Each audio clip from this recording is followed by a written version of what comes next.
an illusion. Money's man-made. Man-made. Money's put there to help a negotiation. Because if you had a cow and I got a cow, bro, we can't do business. So now they put money in the middle. None of us have to sell our cows. We can use the money. But when we understand the journey of money, from gold to paper money to credit card, we're going into a place where finances are invisible. That's it. We hardly carry cash. Now we got phones that tap. Do you understand? But when you understand how cryptocurrency works, because a lot of people don't, you would understand what problem it solves. It solves double spending. A lot of people don't know this. They don't understand it. It's high level education. Double spending, like if I sent you money now, I will send you a text. But really, the text hasn't left my phone. It's still on my phone. And then it's on your phone. That's double spending. Because when I've said I sent it to you, really what happened is I sent a message to that person, the bank, the centralized person who owns this situation. Then he sent you the money. That's doing it twice. Whereas if I'm right now send you crypto, fam, it leaves my wallet, goes into your wallet. It's done. Do you understand? There's a lot of knowledge behind why that's why they say decentralized. It's decentralized. There's no control, there's no middleman. Do you know what I mean? And when we start opening up our eyes to, like I said, I didn't used to know I had knowledge. Why? Because I was living it. I didn't know that when I started this UK music scene, I had vision that it was not a possibility, that it's gotta happen. So when I started running around with a laptop, plugging in a microphone, plugging in headphones, recording people couldn't see the vision. They didn't think it existed. They're thinking, you know, this is an American thing. So maybe I have to rap American. Do you know what I mean? But I had a vision that UK is gonna have a music scene. And we're gonna be independent. We're gonna shoot our own videos. We're gonna push our own songs. This was before iTunes. This was before YouTube. I just had this vision. Cool. 10 years later, it happened. At that 10 years, I launched Mula Cake. That's when I realized, hold on, raw. So we can shoot our own films. So we can wear our own clothes. Now you lot are taking liberties. Hold on. This independent thing's getting exciting. Hold on, I can make my own clothes and then wear them all the time. Fam, I've worn Mula Cake for the last 8 years. Nothing else. Every day I've worn Mula Cake. And I feel to myself, rah, you're allowed to do what you want. This is getting scary now. So I can make my own clothes. Now again, 10 years later, again, there's another vision. Blockchain. Hold on, the whole world is gonna get cryptocized. Hold on, the whole world is gonna get tokenized. I need to study tokenomics. I need to start teaching tokenomics. I need to start teaching businesses how to get ready for the metaverse. I need to start teaching people what metaverse is. Because when the internet first launched, people didn't believe it. People didn't know about it. Did you know, or do you remember that the internet used to be called the information highway? It wasn't called the internet. It was called information highway.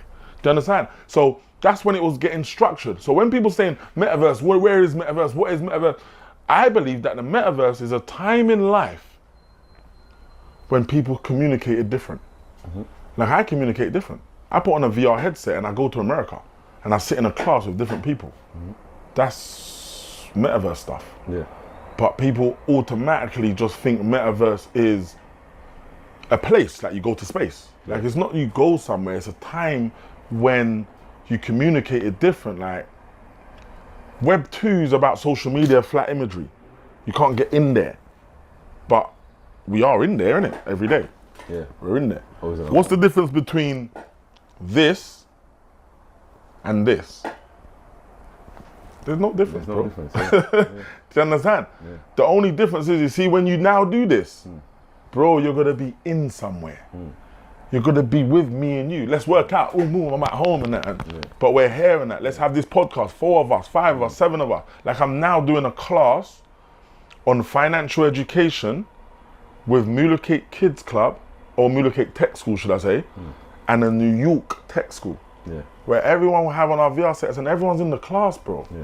Fam, the future's, like I said, everyone has eyes, bro. That's why everyone can see, but not everyone has vision. I was laughing the other day. What's that old school tune? Computer Love.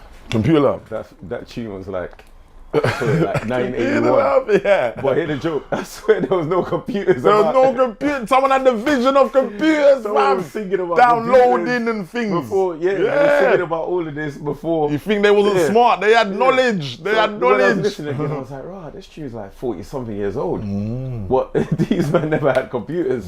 So what made them think about? It's mad though, because computers, you know what it is? You'll say that, but computers have been out for a long time. You know why? I was one of the first kids to have a computer. And I can say that loudly and clearly. Yeah. You know why? I remember it clearly. I was living in Hornbeam Close in Kennington, so it was probably when I was in Tennyson's or even just before. Yeah. I had an IBM Aptiva. Black and green. IBM, no, it was a PC. Yeah. And I never forget, the only thing we could do on it was look after a cat and play something called Paint. Yeah. I didn't know nothing else. Didn't know about Word wasn't existent, you know. And when I think if I had a computer then, businesses had computers. But it's just that we don't know those type of people. So for instance, you see like when we had Blackberries. Blackberries been out 5 years before that, bro. Yeah. You know what I mean? That's because business people use Blackberries. Yeah. It's like a computer. Yeah. But when we got it, it was like a new phone. Yeah.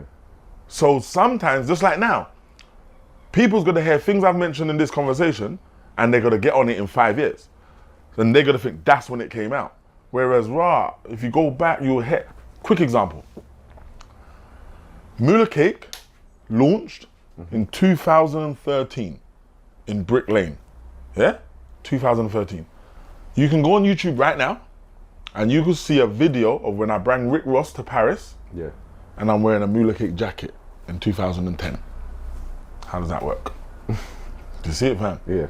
It's about having vision on knowing what could happen, So I knew I was gonna bring out a clothing line.